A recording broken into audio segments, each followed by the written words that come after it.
Well, dumping nearly 2,000 pages on senators and congressmen and demanding they read it and vote on it within about 3 days of getting it. Does it sound familiar?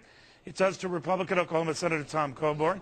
Not at all a fan of this type of thing. Yet here we go again, Senator. What are you going to do? Well, it shouldn't be called an omnibus. It should be called an omniterrible. I don't know who wasn't listening in Washington at the last election. This is exactly the kind of mischief that the American people are sick of.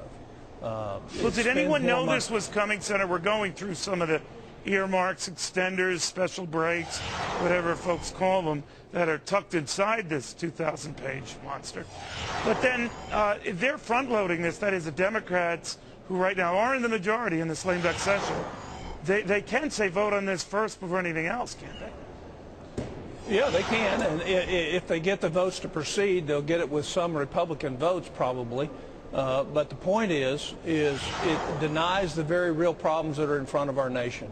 And there's all sorts of, there's about $12 billion in gimmicks to make this thing look better than what it is. It's loaded with thousands of earmarks that haven't seen the light of day. We haven't even seen the report languages and that's the part that's important, where we really find out what's in the bill.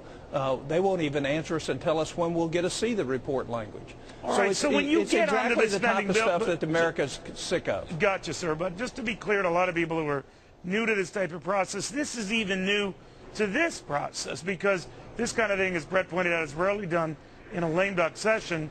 But now with days to spare, and not many days to spare, you've got all these other issues, and then this one was sort of dropped on you like an exploding furnace in a house in the middle of a Christmas celebration. What do you do? Well, there's a lot of things we can do. I don't necessarily want to talk about them now because I don't necessarily want the majority leader to know what I'm going to do. But there are ways to slow this puppy down and make it very painful. If they're going to steal a whole bunch more money and they're going to confiscate transparency from the American people, then we ought to do everything we can to stop this puppy. And but if you don't, it's just disheartening. And this thing isn't approved, whether you find it offensive or not, they claim you risk shutting the government down, do you? Well, the government gets shut down on Saturday if we fund it by Sunday, if we do something. The real question is not whether the government shuts down, is whether or not the career politicians in Washington still have earmuffs on and can't hear the American people screaming about what they'd like to see. And it does one other thing that's very important. We have a debt limit increase that's coming up in April or May. And if you pass an omnibus, you take away any opportunity for Republicans to cut the size of the government over the next year. So we won't have an opportunity to do rescissions in the House. We won't have an opportunity to really address the real problem, which is impending bankruptcy of the United States, all because people have to have their earmarks. But if I understand this correctly, you had the debt limit raised, which is the equivalent of someone having their Visa or MasterCard credit line increase. So you have some built-in, albeit falsely built-in, wiggle room for the government to keep operating with an extended credit line. But if I understand you correctly, Senator, this monstrosity that we've got here is the means by which you continue that government. In other words, the money's there, now you fill in the pages, right? Yeah, well, the money would continue to September 30th, but the point I was making, Neil, is if there's a continuing CR to February of next year with a Republican-controlled House, right, and then what we can do is we can use the refining and cutting of the government to get the votes to raise the debt limit. But we should be able to cut hundreds of billions of dollars out of this budget, and we're not going to have that opportunity because they're going to force this omnibus through.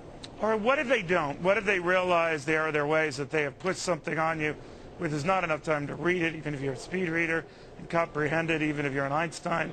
So they say, all right, well, forget this monstrosity. Let's work on the things we agreed with, like extending the Bush tax cuts, like dealing with some of these other issues that have come up, the AMT, even the New START agreement, then get to this. Can they do that? Yeah, you can do a clean CR, which says you don't have any shenanigans in it. You can pass a clean CR out of the Senate today. If Harry Reid would put that on the floor, the House would accept that. But a clean CR would not have any of these little extra goodies in it. None of the malarkey that makes America so sick.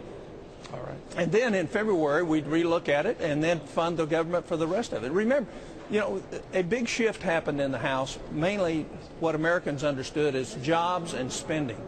And to not pay attention to that is, to me, it's almost, well, I won't say the word I'm thinking, but it certainly doesn't give any confidence to the American people that Washington is listening any louder than what they were before. And now it seems that the shift, Senator, has hit the fan. Thank you very much, sir. Very good having you. PBN, for news that affects America. Join us on our live show at pushbacknow.com.